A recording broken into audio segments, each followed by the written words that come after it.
వరలక్ష్మి వ్రతం ఎప్పుడు చేసుకుంటే అద్భుత ఫలితాలు కలుగుతాయి?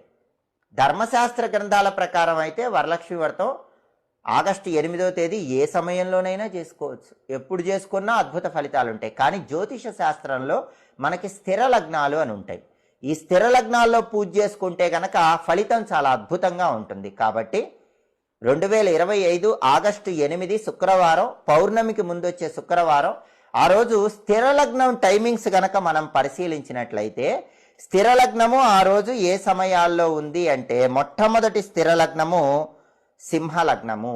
ఆ సింహలగ్నం ఎప్పుడుంది అంటే ఆగస్టు 8వ తేదీ ఉదయం 6:54 నుంచి ఉదయం 9:02 వరకు ఉంది. కాబట్టి ఆగస్టు 8వ తేదీ వరలక్ష్మి వ్రతం చేసుకోవటానికి బెస్ట్ టైం ఏంటంటే మొట్టమొదటి స్థిర లగ్నం సింహలగ్నం ఉదయం 6:54 నుంచి ఉదయం 9